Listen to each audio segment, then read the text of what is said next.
Hello students, बेटा सभी को गुड मॉर्निंग। आज हम लोग बात करेंगे अपने लेक्चर 5 में एनिमल टिश्यूज के अंतर्गत। नेक्स्ट टॉपिक है मस्कुलर और contractile tissue.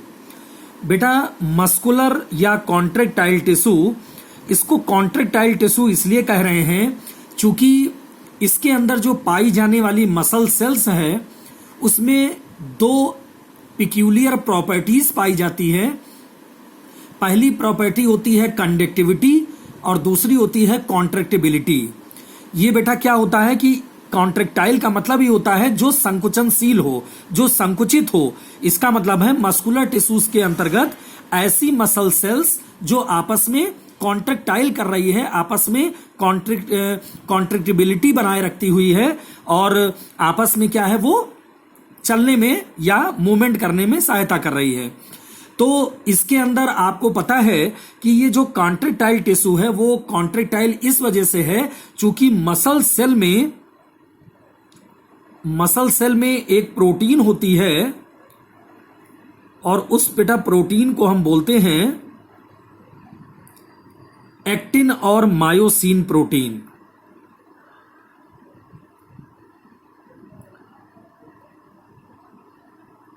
Actin and myosin protein.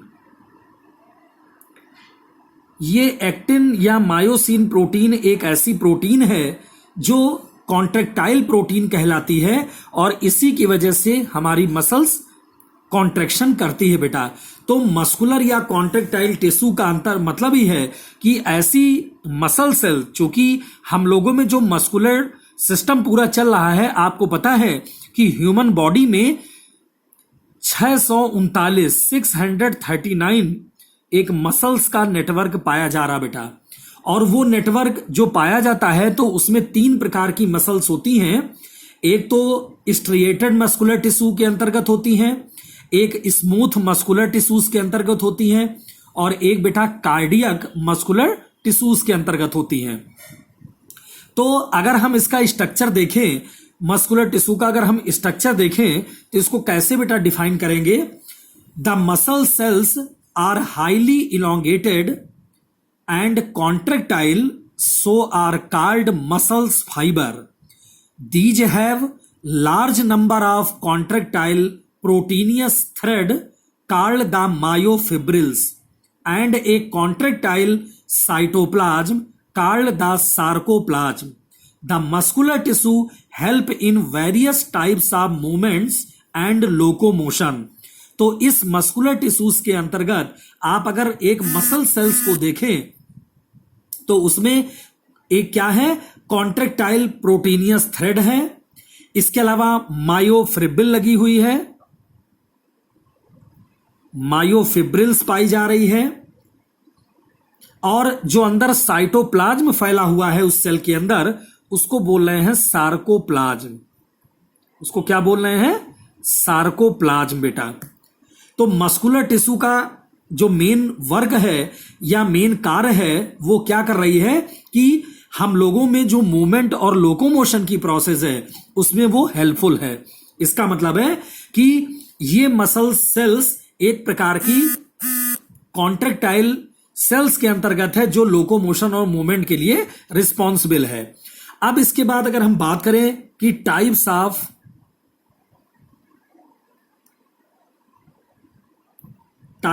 Muscular tissue,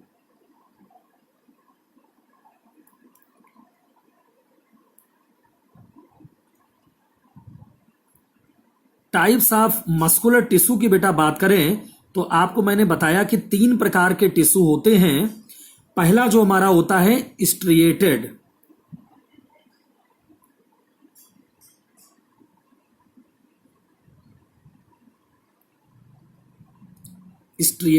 muscular tissue.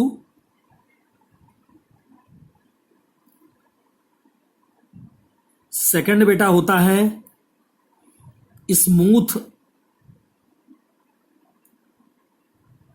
Smooth muscular tissue या इसी को अनस्ट्रिएटेड भी बोलते हैं।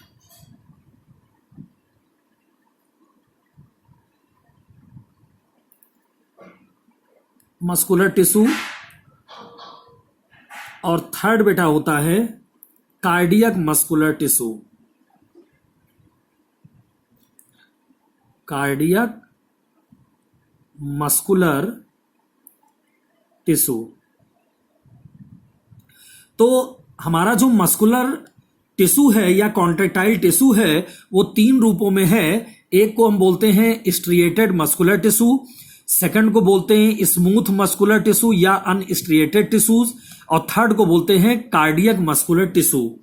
तो बेटा जो हम पहली अगर बात करें कि ये जो स्ट्रिएटेड मस्कुलर टिश्यू है ये किस प्रकार का टिश्यू है, इसकी किस प्रकार की सेल्स पाई जाती है, वो भी अभी हम आपको डायग्राम में दिखाएंगे। It is found in limbs, tongue, body wall, firings and upper part of oesophagus. इस प्रकार का जो बेटा मस्कुलर टिश्यू है वो हमारे लिम्स में, टंग्स में, बॉडी वॉल में, फायरिंग्स में और ईसोफेगस के अपर पार्ट्स में पाया जाता है।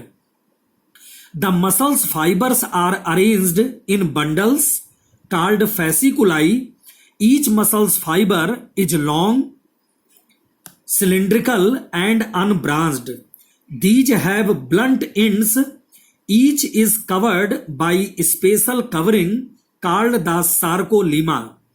While cytoplasm has more mitochondria, it is a multinucleated. Nuclei are oval and peripheral in position. Each myofibril of muscles fiber has alternating dark and light bands. So are also called striated or striped muscles fiber. तो इसमें आप देख रहे हैं कि ये इस प्रकार का मस्कुलर टिश्यू है जिसमें मुख्य रूप से अल्टरनेट क्रम में डार्क और लाइन बैंड्स लगे हुए हैं।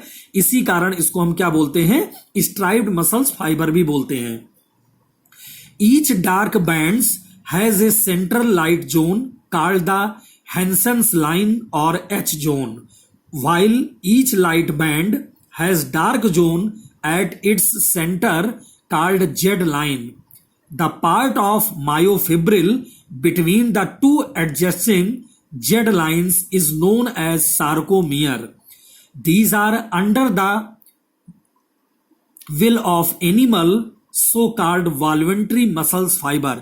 इसको वॉल्वेंट्री मसल्स फाइबर इसलिए बेटा बोलते हैं क्योंकि ये क्या है, एक प्रकार की ऐच्छिक मसल्स फाइबर है। ऐच्छिक पेशियां हैं जो हमारी इच्छा के अनुसार कार्य करती हैं, जिसपे हमारे ब्रेन का कंट्रोल होता है। ब्रेन हमें बताता है कि ये काम को करना है। These are mostly attached to the bones by tendons, so also called skeletal muscles fibre. These help in locomotion and movements of all the voluntary organs of the body. जितने भी हमारी बॉडी में वॉल्वेंट्री ऑर्गन्स हैं उस organs में locomotion और movement को बनाए रखने के लिए ये बेटा हमारा जो स्ट्रिएटेड मसल्स है वो हेल्पफुल होता है। तो अब अगर हम आपको इसका डायग्राम दिखाएं कि किस प्रकार का डायग्राम है ये स्ट्रिएटेड मसल्स का, तो ये इस प्रकार आप देख रहे हैं कि ये एक स्ट्रिएटेड मसल्स है। ये इस प्रकार की स्ट्रिएटेड मसल्स है। यहां पर ये न्यूक्लियस का पार्ट है हमारा,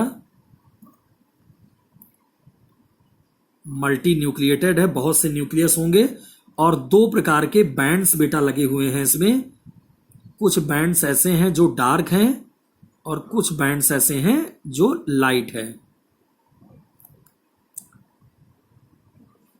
ये इस प्रकार से ये देखिए दो प्रकार के हमारे बैंड्स लगे हुए हैं। कुछ बैंड्स ऐसे हैं जो लाइट हैं और कुछ बैंड्स ऐसे हैं जो डार्क हैं। ये इसके बीच बीच में हमारा क्या है, सार्कोप्लाज्म फैला हुआ है इस प्रकार से, और जो किनारे की ओर वॉल है इसको बोलते हैं सार्कोलीमा। सार्कोलीमा ये बेटा न्यूक्लियस है। ये हमारे डार्क बैंड्स लगे हुए हैं, डार्क बैंड्स, और नीचे की ओर ये हमारे लाइट बैंड्स लगे हुए हैं। अगर हम इसको देखें तो इस प्रकार से, इस प्रकार का ये जो स्ट्रक्चर है इसको बोलते हैं स्ट्रिएटेड या वॉल्यूमेंट्री।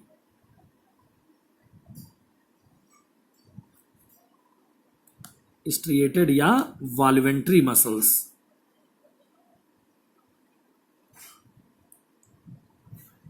तो इसका बेटा मेन जो फंक्शन होता है, वो मेन फंक्शन क्या है कि हमारे जितने भी वॉल्यूमेंट्री ऑर्गन्स हैं, वॉल्यूमेंट्री ऑर्गन का मतलब है जिसपे ब्रेन का वर्क है, ब्रेन के आदेशानुसार ही वो ऑर्गन्स काम करते हैं, तो ऐसे ऑर्गन वॉल्यूमेंट्री ऑर्गन कहलाते हैं। और उस वॉल्यूमेंट्री ऑर्गन के लोकोमोशन और मूवमेंट को बनाए रखने के लिए ये ऐसा टिश्यू है जो हेल्पफुल होता है बेटा। तो इस प्रकार से हमने बताया आपको कि टाइप्स ऑफ जो मस्कुलर टिश्यू है, इसमें पहला होता है हमारा स्ट्रिएटेड या वॉल्यूमेंट्री टिश्यू। अब सेकंड आता है हमारा, सेकंड है स्मूथ मस्कुलर या अनस्ट्रिएटेड मसल्स। तो स्मूथ मस्कुलर या अनस्ट्रिएटेड मसल्स को हम इनवॉल्यूमेंट्री मसल्स भी बोलते हैं। और आपको पता है कि ये किस प्रकार का मसल्स है, इसमें केवल एक ही न्यूक्लियस होता है, ये यूनी न्यूक्लिएट होता है, आपको ये पता होना चाहिए। अगर इसको हम डिफाइन करें तो कैसे करेंगे बेटा, इसको जरा देखिए कैसे हम डिफाइन करेंगे। These are present in the wall of visceral organs, for example stomach, intestine, blood vessels, iris of eye, ureter, bronchi of lungs etcetera. तो ये एक ऐसा बेटा टिश्यू है जो हमारे डिफरेंट जितने भी हमारे विसरल ऑर्गन्स हैं, उस विसरल ऑर्गन्स की जो वॉल है, वो वॉल इसी मसल्स टिश्यू के द्वारा फॉर्म होती है। जैसे हमारे बहुत सारे विसरल ऑर्गन्स हैं, जैसे एक तो स्टमक है, इंटेस्टाइन है, ब्लड वेसल्स है, आंख की आइरिस है, यूरेटर है, ब्रोंकी है, मतलब लंग्स की ब्रोंकी है, उसकी जितनी भी ये वॉल है इसी मसल्स के द्वारा फॉर्म होती है। और इसको हम इनवॉल्यूमेंट्री कहते हैं क्योंकि इसका जो भी वर्क है उस पर ब्रेन का काम नहीं होता बेटा, वो हमारी इनवॉल्यूमेंट्री रूप से हमेशा वो कॉन्ट्रैक्ट करती रहती है। So called visceral muscles, these also occurs in dermis of skin, iris and ciliary body of eyes and wall of blood vessels. These are generally arranged in layers. These are small sized and spindle shaped with pointed ends. Each muscle fiber is covered by plasma membrane. It is uninucleated. Nucleus is spherical and centric in position. These do not form dark and light bands, so are also called unstriated or unstriped or smooth muscles fiber. These are not under the will of an animals, so also called the non-skeletal muscles. These help in peristaltic movements of gut, ureters and genital duct to move food, urine and sex cells respectively. तो इस प्रकार के बेटा जो sales है वो smooth है और इनवॉल्यूमेंट्री है, और हमारे जितने भी विसरल ऑर्गन्स है उसकी वॉल इसी हमारे मसल्स फाइबर के द्वारा बनती है, और ये मुख्य रूप से ऐसे लगी होती है और कॉन्ट्रैक्शन इसके द्वारा चलता रहता है। तो अगर हम इसका स्ट्रक्चर देखें तो इसका स्ट्रक्चर किस प्रकार का है हमारा, स्मूथ या अनस्ट्राइप्ड मसल्स का अगर हम स्ट्रक्चर देखें तो ये बेटा देख रहे हैं आप कि इस प्रकार से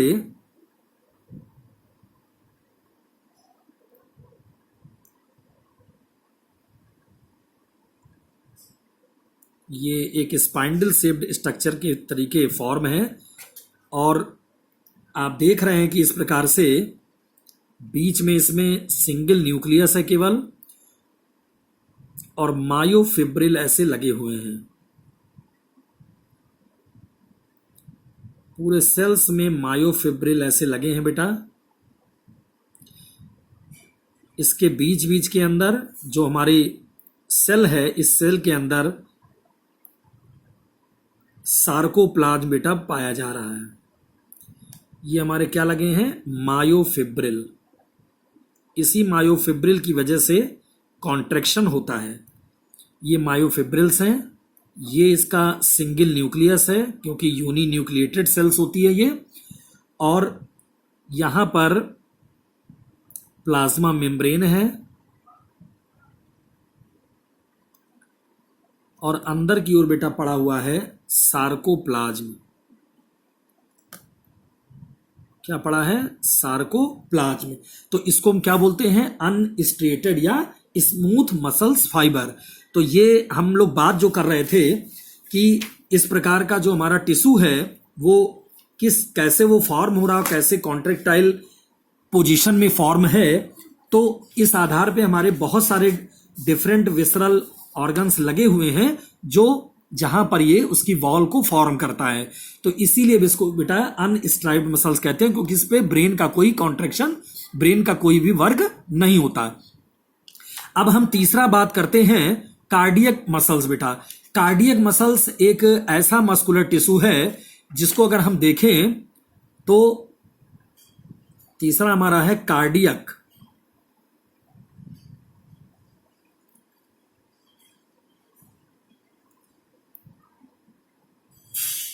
कार्डियक मस्कुलर टिश्यू। तो ये बेटा ऐसा मस्कुलर टिश्यू है जो हमारे हार्ट में, हार्ट की जो भी मसल्स हैं वो इसी कार्डियक मसल्स के द्वारा, क्योंकि ये ऐसी मस्कुलर टिश्यू है जो राइदमिक कॉन्ट्रैक्शन से बिना रुके बिना थके जीवन पर्यंत चलती रहती है। इसका मतलब ब्लड को पंप कराती रहती है।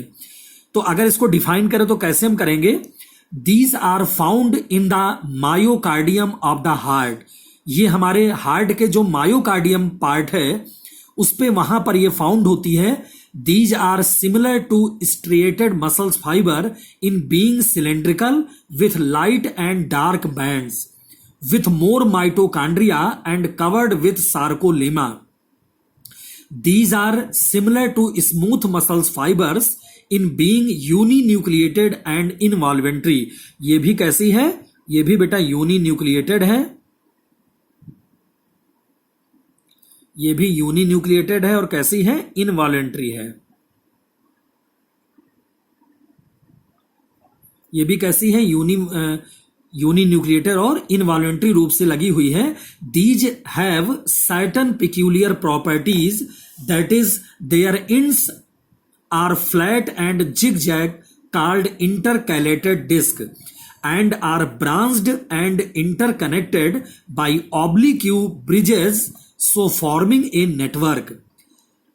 These help in pumping and distributing blood to various parts of the body. तो इसका जो मेन बेटा फंक्शन है वो क्या है कि pumping and distribution, pumping and distributing, pumping and distributing blood to various parts of the body. इसका मतलब है ये पूरे बॉडी में जो ब्लड है उसको पंप कराना और डिस्ट्रीब्यूट करना डिफरेंट पार्ट्स में, डिफरेंट ऑर्गन्स में।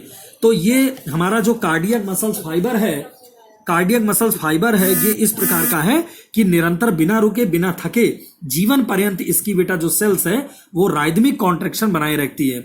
अब अगर हम इसका फिगर देखें तो इस प्रकार से आप देख रहे हैं,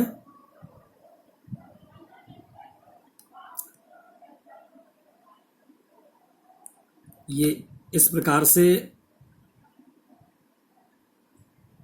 कॉन्ट्रैक्शन है इसका।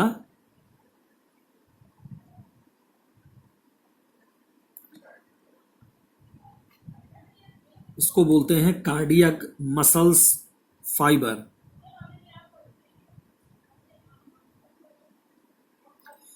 ये इस प्रकार से बना हुआ है। इसमें भी डार्क बैंड्स ऐसे पाए जाते हैं जगह जगह, न्यूक्लियस होता है।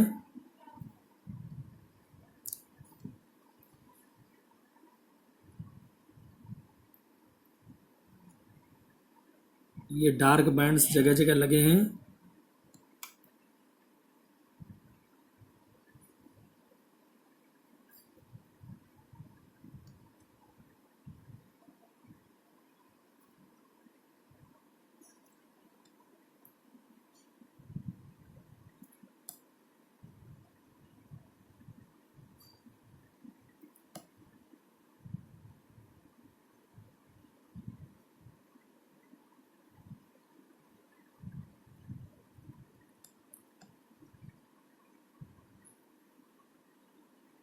ये देख रहे हैं आप, इस प्रकार से जगह जगह न्यूक्लियस का पार्ट है।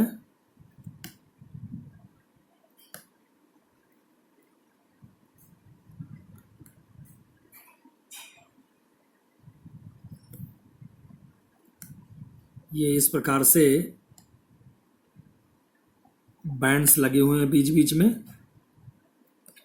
और इसका जो मेन फंक्शन मैंने बताया कि बिना रुके बिना थके हमेशा ये कॉन्ट्रैक्शन कराती रहेगी, ब्लड को पंप कराना और डिस्ट्रीब्यूट करना, ये इसका इस प्रकार से बेटा वर्क होता है। तो सबसे अगर देखें तो यहाँ पर इसको बोलते हैं इंटर कैलेटेड डिस्क। इंटरकैलेटेड डिस्क, ये बेटा होता है न्यूक्लियस,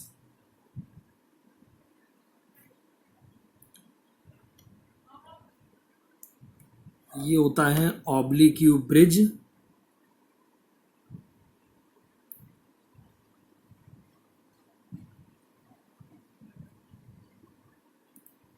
इसका नाम है कार्डियक मस्कुलर टिश्यू।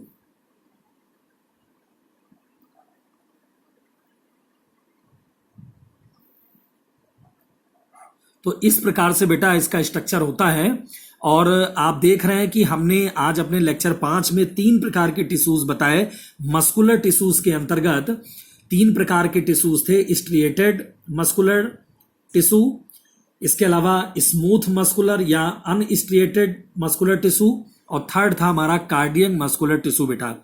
तो एनिमल टिश्यू में आज ये थर्ड टिश्यू था मस्कुलर टिश्यू के बारे में, जिसको मैंने बताया। इसको बेटा बहुत ध्यान से इस लेक्चर को आप सुनेंगे, डायग्राम बनाएंगे, और नोट्स मैं जो भेज रहा हूं इसको अपने रजिस्टर में नोट करेंगे साफ साफ विथ डायग्राम। अगला हमारा जो लास्ट लेक्चर होगा इस चैप्टर का, वो होगा हमारा नर्वस टिश्यू का बेटा। इस नर्वस टिश्यू के बाद फिर ये एनिमल टिश्यू हमारा फिनिश हो जाएगा। तो इस प्रकार से इसको ठीक से बेटा काम कर लेंगे, जो आज भी बताया है उसको ध्यान से सुनेंगे। ओके बेटा, थैंक्स क्लास।